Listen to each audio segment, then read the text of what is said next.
오늘 말씀은 요한복음 18장 39절부터 19장 16절까지 말씀입니다. 18장 39절부터 19장 16절까지 말씀인데 읽는 것은 19장 11절부터 16절까지만 읽도록 하겠습니다. 예수께서 대답하시되 위에서 주지 아니하셨더라면 나를 해할 권한이 없었으리니 그러므로 나를 내게 넘겨준 자의 죄는 더 크다 하시니라. 이러므로 빌라도가 예수를 놓으려고 힘썼으나 유대인들이 소리질러 이르되 이 사람을 놓으면 가이사의 충신이 아니니이다. 그러므로 자기를 왕이라 하는 자는 가이사를 반역하는 것이니이다. 빌라도가 이 말을 듣고 예수를 끌고 나가서 돌을 깐 뜰 히브리 말로 가바다에 있는 재판석에 앉아 있더라. 자, 이날은 6월절의 준비일이요 때는 제6시라. 빌라도가 유대인들에게 이르되 보라 너희 왕이로다.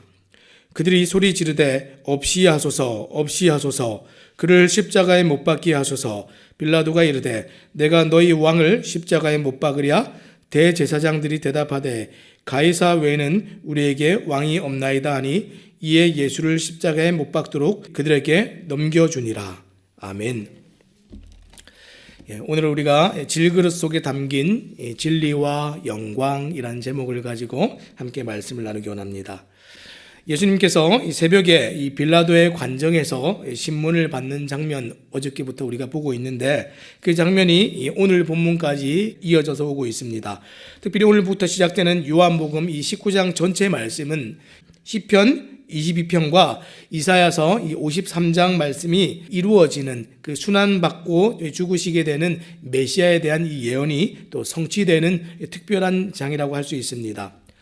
지금 예수님께서는 이 도살장에 끌려가는 어린 양 같으신 모습이지만 오늘 우리가 좀 보게 될 것은 그 속에 담겨 있는 이 진리와 영광이 무엇인가 그것을 좀 함께 살펴보기 원합니다. 어저께 말씀에서 예수님께서 계속해서 진리에 관해서 말씀을 하셨습니다. 어저께 말씀 좀 돌아가서 살펴보면 18장 37절 이제 하반절에 보니까 이렇게 말씀하셨습니다. 내가 이를 위하여 태어났으며 이를 위하여 세상에 왔나니 곧 진리에 대하여 증언하려 함이로라. 무릇 진리에 속한 자는 내 음성을 듣느니라 하신대. 아멘. 예수님께서 이 땅에 오신 이유와 목적은 뭐라고 하셨습니까? 진리에 대하여 증언하고 또 나타내는 것이다. 이렇게 말씀하셨습니다. 그리고 예수님의 이 말을 들은 총독 빌라도가 다시 물어봅니다. 이 18장 38절 말씀입니다. 빌라도가 이르되 진리가 무엇이냐 하더라. 이 말을 하고 다시 유대인들에게 나가서 이르되 나는 그에게서 아무 죄도 찾지 못하였노라. 여러분 진리가 무엇입니까?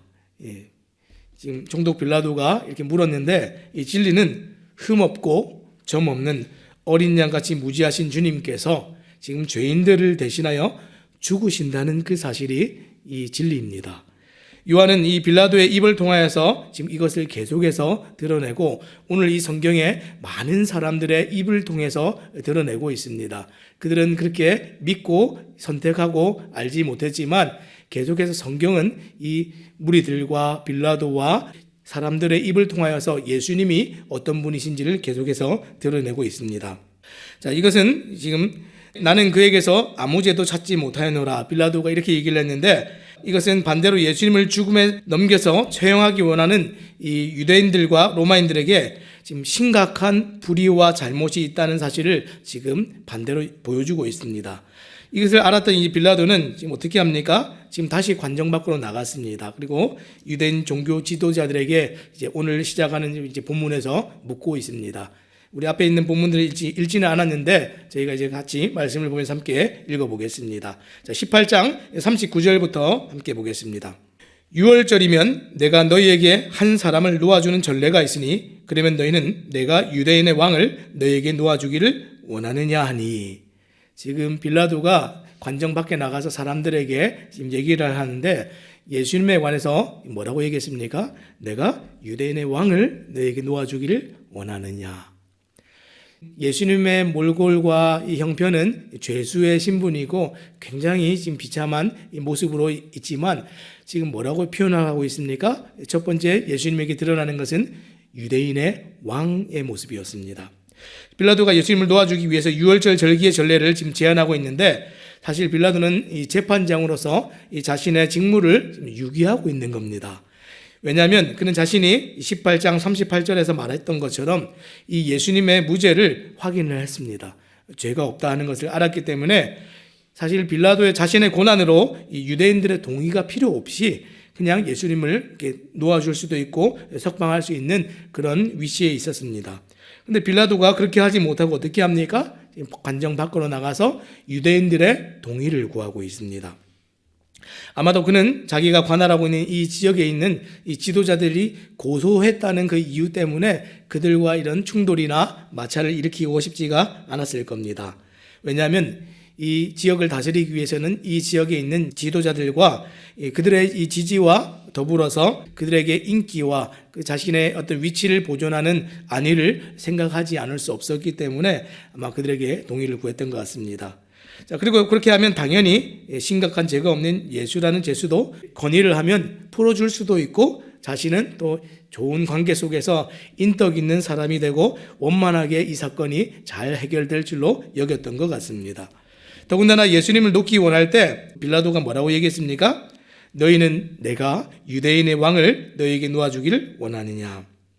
자칭 유대인의 왕이나 밀란을 일으키고 선동한 정치범이라고 얘기하지 않고 뭐라고 했습니까? 유대인의 왕 이렇게 얘기했습니다. 그가 어떤 의도로 이런 표현을 썼는지 정확하게 알 수는 없지만 성경은 빌라도의 입을 통해서 예수님이 왕이라는 사실을 증거하고 있다는 것입니다. 그런데 이 유대인들의 반응이 어떻습니까? 빌라도가 기대했던 것과 너무나 다르게 상황이 전개되고 있습니다. 요한복음 18장 40절 말씀해 보니까 그들이 또 소리질러 이르되 이 사람이 아니라 바라바라 하니 바라바는 강도였더라. 유대인의 왕이신 예수님 대신 진짜 밀란을 일으키고 반란을 꾀한 정치범 강도인 바라바를 놓아주라는 겁니다. 이 마가복음 15장 14절에는 이 비슷한 기록들이 있는데 이렇게 기록하고 있습니다. 빌라도가 이르되 어찌미냐 무슨 악한 일을 하였느냐 하니 더욱 소리 지르되 십자가에 못 박게 하소서 하는지라. 지금 여러 번 물었습니다. 지금 누가복음에서는 이 질문에 관해서 뭐라고 얘기했냐면 빌라도가 세 번째 물어 이르되 이렇게 얘기했습니다. 세 번째나 물어봤습니다. 이 사람이 무슨 죄가 있느냐, 무슨 악한 짓을 저질렀느냐, 꼭 이렇게 죽여야만 되겠느냐 이렇게 물어보는데도 사람들이 대답하지 않고 그저 그냥 죽이십시오. 우리는 죽이기를 원합니다. 이렇게 얘기를 했다는 겁니다. 그래서 이 마태복음에 보면 뭐라고 되어 있냐면 이 군중의 소리가 이 빌라도를 이겼더라 이렇게 얘기합니다. 어쩔 수 없이 빌라도가 예수님을 데려다가 채찍질을 합니다.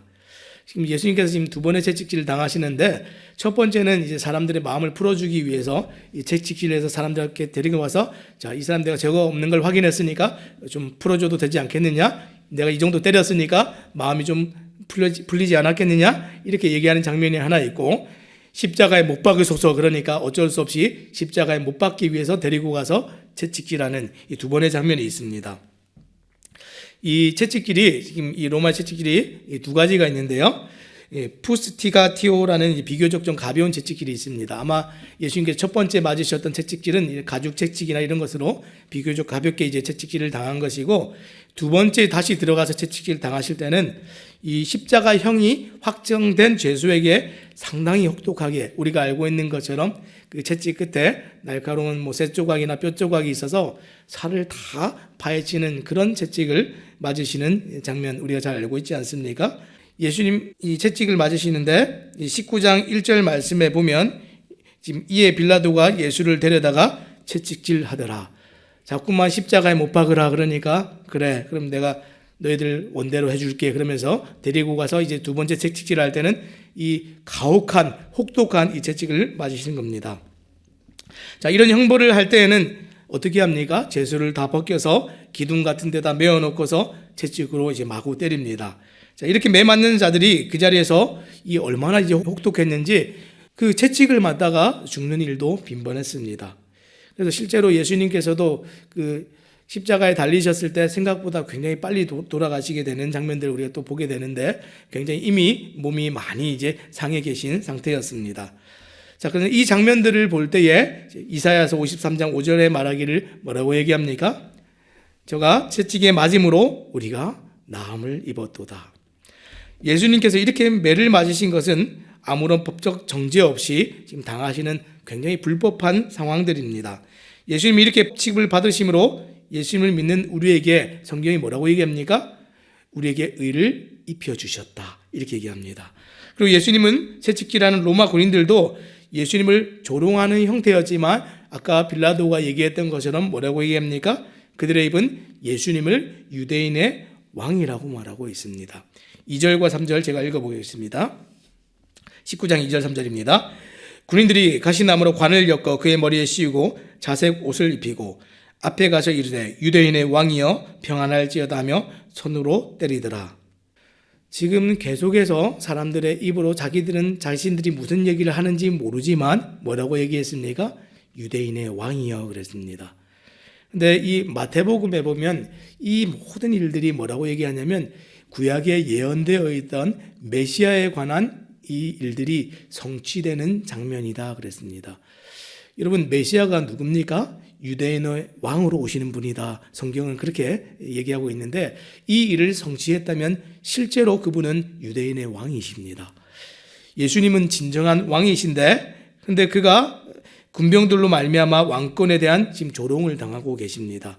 이 군병들이 정말 이 왕들이 입는 자색 옷, 이 색깔 옷을 이제 조롱을 하기 위해서 이 천을 덮어놓고 관을 씌우고 이 마태복음에 보면 이 갈대를 딱 이렇게 들게 해서 호를 든 왕의 모습처럼 하고 나서 비난하고 조롱하고 침뱉고 때리는 그런 일들이 있었다, 이렇게 기록을 하고 있습니다. 그것은 참되신 왕이 도리어 가짜 왕 취급을 당하고 계신 것이죠. 정말 가슴 아픈 멸시와 천대였습니다. 근데 이 장면이 가지고 있었던 이면적 진짜 진실이 뭐라고요? 예수님이 정말 메시아이시기 때문에 예언을 성취하시고 말씀을 성취하시는 분이기 때문에 진짜 왕이었다는 겁니다.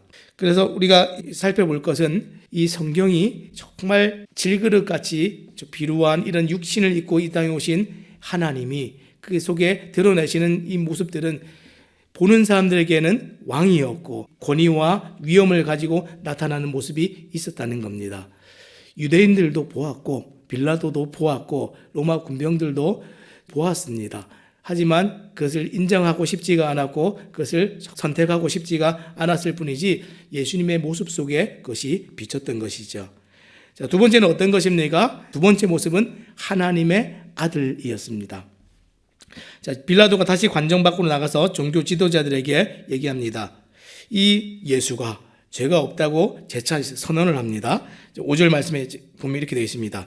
이에 예수께서 가시관을 쓰고 자색 옷을 입고 나오시니 빌라도가 그들에게 말하되 보라 이 사람이로다, 이렇게 얘기하면서 너희가 굳이 원해서 내가 가서 이 정도 이제 때리고 이렇게 했으니까 이제 좀 마음이 좀 풀리지 않았겠느냐 하고 그럼 이제 모습으로 이제 데리고 나갔는데 사람들이 뭐라고 얘기합니까?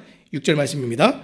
대제사장들과 아랫 사람들이 예수를 보고 소리 질러 이르되 십자가에 못 박으소서 십자가에 못 박으소서 하는지라.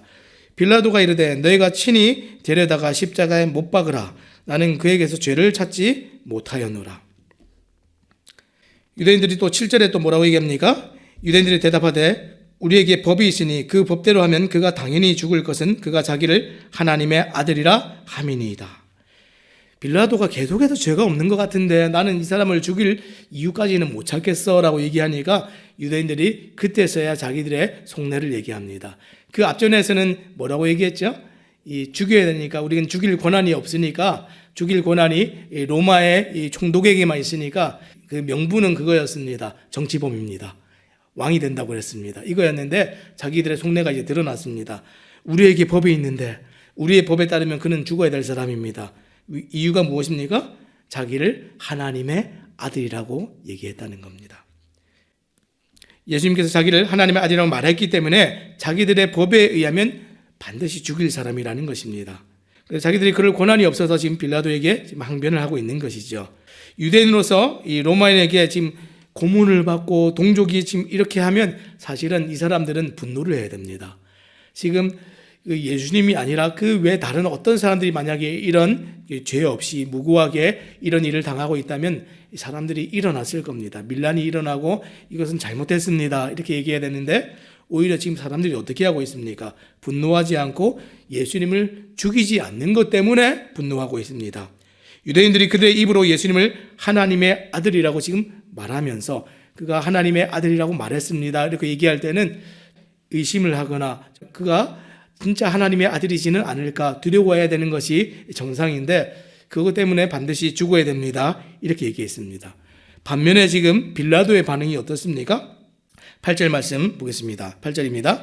빌라도가 이 말을 듣고 더욱 두려워하여. 오히려 빌라도는 그 전까지는 정치범인 줄 알았고 정말 이 사람이 자기가 스스로 왕이라고 했습니다. 로마의 왕은 하나밖에 없는데 왕이면 안 되지 않겠습니까? 이 말만 듣고 있었는데 하나님의 아들이다 이렇게 얘기하니까 그러니까 신의 아들이라 이렇게 얘기하니까 빌라도가 두려웠습니다. 그 말을 듣고 다시 빌라도가 황급히 다시 관정 안으로 들어갔습니다. 자, 9절 말씀입니다. 다시 관정에 들어가서 예수께 말하되 너는 어디로부터냐 하되 예수께서 대답하여 주지 아니하시는지라. 무슨 얘기입니까? 이 신의 아들이다 그러니까 너무 두려워서 들어가가지고 기원에 대해서 묻습니다. 어디서부터 왔는가? 너가 정말 신의 아들이냐? 빌라도는 유대교에 관심이 없었습니다. 지금 종교 지도자들이 예수님을 고소한 것은 유대인이 왕이라는 정치적 문제였기 때문에 그것에 집중했고 그냥 그렇게 신문을 했는데 그 빌라도가 보기에 예수님께서 위해를 가할 것 같지도 않고 뭐 그렇게 큰 위험한 인물이 아닌 것 같아서 그냥 그렇게 풀어주려고 했던 겁니다. 근데 지금 종교 지도자들이 얘기한 것은 더 큰 문제가 있는데 그것은 신의 아들이라는 겁니다. 그때 이 빌라도가 또 다시 얘기합니다. 빌라도 10절 말씀입니다. 빌라도가 이르되 내게 말하지 아니하느냐 내가 너를 놓을 고난도 있고 십자가에 못 박을 고난도 있는 줄 알지 못하느냐. 또 예수님 말씀하십니다. 예수께서 대답하시되 위에서 주지 아니하셨더라면 나를 해할 권한이 없었으리니 그러므로 나를 내게 넘겨준 자의 죄는 더 크다 하시니라. 빌라도가 자신에게 예수님을 죽이거나 살릴 권한이 있음을 알지 못하느냐 이렇게 말했지만 예수님께서는 도리어 뭐라고 얘기하십니까? 위에서 주지 않았다면 당신을 해할 권세도 없었을 것이고 자신을 빌라도에게 넘겨준 자의 죄가 더 크다 이렇게 말씀하셨습니다. 그러니까 무슨 얘기입니까? 빌라도도 위에 있는 하나님의 권세 아래에 있고 현 상황은 이 모든 일들은 그 권세 아래에서 하나님의 주권 아래에서 지금 벌어지고 일어나는 일이다라는 것을 얘기하고 있습니다. 예수님의 이 말씀은 사실 더욱 예수님께서 하나님의 아들 되신다 하는 사실을 더 강력하게 보여주고 있는 말씀입니다. 빌라도도 지금 또 죄가 있지만 예수님을 빌라도에게 넘겨준 자들의 죄는 더 크다 그랬습니다. 왜 그렇습니까? 유대인들은 사실 하나님을 섬기는 사람들이었습니다. 그런데 하나님의 아들이 왔다, 메시아가 여기 있다 할 때에 그들이 정말 생각도 하지 않고 보지도 않고 듣지도 않았기 때문에 그렇습니다.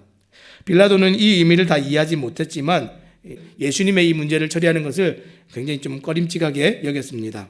왜냐하면 두 번이나 지금 빌라도의 눈에 비친 예수님의 모습이 지금 한 번은 왕의 모습으로 비쳤고 또 한 번은 지금 이제 하나님의 아들, 신의 아들이라 하는 말을 들으면서 그 모습들을 보고 비춰졌기 때문에 더 두려웠습니다. 자, 마지막 세 번째 예수님께 비춰진 모습은 무엇입니까? 하나님의 어린 양입니다. 이 빌라도와 종교 지도자들의 이제 마지막 대화인데요. 예수님의 말을 들은 빌라도가 더욱 이 문제에서 발을 빼고 싶었습니다. 예수님의 무죄를 주장하지만 이 종교 지도자들이 그것을 인정하지 않습니다. 더 큰 소리로 예수님을 죽이라고 얘기하고 있고 이 황제에 대한 충성심을 빌미로 이 빌라도를 겁박하고 있습니다. 12절 말씀 함께 제가 읽겠습니다. 이러함으로 빌라도가 예수를 놓으려고 힘썼으나 유대인들이 소리질러 이르되 이 사람을 놓으면 가이사의 충신이 아니니이다. 무릇 자기를 왕이라 하는 자는 가이사를 반역하는 것이니이다. 지금 발을 빼고 싶은데 이제 뺄 수도 없죠. 이렇게 겁박을 하니까. 그래서 빌라도는 이 재판석에 이제 드디어 이제 앉습니다. 이제 마지막 이제 판결을 내리는 것이죠. 그래서 예수님께서 십자가에 죽도록 그것을 허락을 합니다. 그래서 13절부터 16절까지 이제 마지막까지 나오는 이제 내용들인데 이 13절 말씀 보니까 재판석에 앉아서 이제 14절에 이날은 6월절의 준비리요 때는 제6시라 빌라도가 유대인들에게 이르되 보라 너희 왕이로다 이렇게 얘기했습니다. 빌라도는 총독으로서 예수님을 석방할 수 있었지만 이 종교 지도자들이 제시한 논리 곧 황제의 임명 없이 왕을 사칭하는 반역자를 풀어준다면 황제의 친구도 아니고 그 반역에 동참하는 것이라는 그 말을 했을 때 더 큰 두려움이 있었습니다. 지금 사실 어떻습니까? 이분이 정말 왕이시고 신의 아들, 하나님의 아들이라고 정말 믿어지고 여겨지면 사실은 이분을 더 두려워해야 됩니다. 그런데 꺼림칙하고 정말 이 로마의 신들을 섬기는 어떤 미신적인 것들 때문에 나에게 좀 해가 되지 않을까 이런 두려움이 있었는데 현실로 돌아왔습니다. 황제가 있지 않습니까? 황제를 거역하는 그 일을 그러면 당신도 피해갈 수 없습니다. 이랬을 때에 굉장히 현실적인 선택을 하게 됩니다. 지금 빌라도 앞에 진리가 놓여 있었고 지금 바라는 이 진리와 영광을 보았지만 빌라도는 진리를 추구하는 전형적인 세상 사람이었습니다. 믿지 않는 사람들의 모습이 이와 같습니다. 오늘날도 많은 사람들에게 이 복음과 이 복음의 핵심이신 예수님이 드러나고 증거되고 선포되고 있음에도 불구하고 혹 어떤 사람들은 그렇지 않을까라고 거의 이렇게 믿을 뻔하다가도 어떻습니까? 정말 현실의 문제가 딱 끼어들었을 때 그 진리와 영광을 놓치고 그렇게 세상으로 떠나가는 사람들이 굉장히 많이 있습니다. 빌라도 같은 사람들이죠. 진리를 추구하고 전형적인 세상 사람입니다. 자, 그리고 그렇게 예수님의 죽음이 결정된 시간, 아까 14절 말씀 잠깐 읽었는데 뭐라고 되어 있었습니까? 6월절 준비일이었고 제6시라 이렇게 얘기했습니다. 6월절 준비일 이 정오 시간 이후로는 이 6월절 희생양을 잡기 시작하는 시간입니다. 지금 6시면 그 오늘날 우리의 시간으로 딱 정오이거든요. 그 우리가 보는 시계의 이제 반대편이 이제 유대인들이 보는 이제 시간인데, 그럼 6월절 희생양을 이때부터 잡기 시작합니다. 무슨 얘기입니까? 지금 6월절에 정말 정확한 시간에 하나님의 어린 양이 하나님의 말씀대로 온 세상 사람들의 죄를 위해서 죽으시는 어린 양으로 오신 예수님이다라는 사실을 성경이 그렇게 정확하게 기록을 하고 있습니다. 이 사실은 예수님이 세상 죄를 제거할 하나님의 어린 양으로 오셨다는 그 사실, 그를 우리로 알도록 그렇게 기록하셨습니다. 예수님은 6월절 어린 양으로 오셔서 그렇게 돌아가셨습니다. 자, 그런데 그 시간에 유대인들은 어떻게 했습니까? 6월절 어린 양이 지금 죽임을 당할 이 준비를 하고 있고 그 시간에 위치에 놓여 있는데 이 유대인들은 예수님을 그 마지막 순간에까지 거부하고 십자가에 처형할 것을 요구하고 있습니다. 자, 15절 16절입니다. 제가 읽겠습니다. 그들이 소리 지르되 없이하소서 없이하소서 그를 십자가에 못 박게 하소서. 빌라도가 이르되 내가 너희 왕을 십자가에 못 박으랴? 대제사장들이 대답하되 가이사 외에는 우리에게 왕이 없나이다 하니 이에 예수를 십자가에 못 박도록 그들에게 넘겨주니라. 지금 종교 지도자들은 내가 너희 왕을 십자가에 못 박으랴라는 이 빌라도의 마지막 질문에, 이게 이제 마지막 질문입니다. 뭐라고 얘기했습니까? 가이사 외에 자기들에게 왕이 없다. 이렇게 충격적인 대답을 했습니다. 실제로 이 유대인들은 이 로마의 황제를 굉장히 경멸했습니다. 그리고 실제로 이 유대인들이나 또 유대인의 제사장은 하나님을 왕으로 섬겨야 되는 사람들입니다. 다른 이민족들이 와서 이 세상의 왕을 너희의 온전한 유일한 왕으로 믿고 섬겨라 했을 때 사실은 그들은 하지 말았어야 됩니다. 다니엘 같은 사람은 어떻게 했습니까? 세상의 왕이 와서 이 왕을 섬겨라 할 때에 나는 하나님 한 분만 섬기고 그분이 나의 왕입니다. 이렇게 고백했던 것에 대해 그 반면에 오늘 이 예수님을 십자가에 못 박으라라고 외치는 대제사장들은 어떻습니까? 우리의 왕은 가이사밖에 없습니다. 로마의 황제밖에 없습니다. 정말 이렇게 충격적인 대답을 하고 있습니다. 예수님께서 이 땅에 오셔서 공생의 기간 동안 그리고 잡히셔서 죽으시기까지 계속해서 진리를 드러내시는데 그 예수님께 나타난 진리가 무엇입니까? 그분이 유대인의 왕이셨고 하나님의 아들이시고 오늘 마지막 이 6월절 날 이 모든 사람들을 위해서 죽으시는 하나님의 어린 양이라는 사실이 그 속에서 드러났습니다. 예수님 뭐라고 하셨습니까? 우리 오늘 처음 말씀을 시작할 때 어저께 말씀 잠깐 보았었죠. 37절, 18장 37절 하반절인데요. 제가 다시 한번 읽겠습니다. 내가 이를 위하여 태어났으며 이를 위하여 세상에 왔나니 곧 진리에 대하여 증언하려 함이로라. 무릇 진리에 속한 자는 내 음성을 듣느니라 하신대. 결국 예수님께서는 하나님의 말씀을 성취하시기 위해서 하나님의 섭리대로 이 형장으로 끌려가셨습니다. 사람들 때문에 가신 것이 절대로 아니죠. 그들의 승리처럼 보였습니다. 그러나 예수님께서는 부활하셔서 하나님의 뜻을 이루셨고, 종교 지도자들은 어떻게 됐습니까? 약 40년 후에 자기들이 충성했던 로마에 의해서 멸망했고, 사실 이 땅에서 대제사장이라는 단어는 이후의 역사에서 완전히 사라지게 됩니다. 사랑하는 여러분, 오늘도 이 복음의 말씀이 사람들에게 외쳐지고 들려지고, 또 이 복음의 정말 정수이고 그 속에 담겨 있는 예수님 사람들에게 정말 증거되고 드러날 때에 그분이 정말 이 세상의 왕이시고 정말 하나님의 아들이시며 우리의 죄를 대속하신 하나님의 어린 양이라는 사실이 보여지고 나타날 때에 정말 많은 사람들이 그것을 믿고 들을 수 있도록 우리가 또 귀한 역할들을 잘 감당하시기 바랍니다. 오늘도 사람들이 세상의 진리와 정말 현실적인 그 현실의 문제 앞에서 빌라도처럼 세상을 택하여서 떠나가는 사람들이 있는 반면에 또 이 속에 감추어진 이 질그릇 속에 있는 정말 보배로운 것 같은 이 진리를 정말 발견하고 믿는 사람들이 있습니다. 또 이 진리가 정말 오늘날 우리가 살아가는 이 시대에도 반드시 나타나고 증거되어져서 진리와 영광을 쫓아서 살아가는 많은 사람들이 또 이 교회와 또 이 성도님들을 통하여서 있어지기를 또 우리 주님의 이름으로 부탁드립니다. 기도하겠습니다.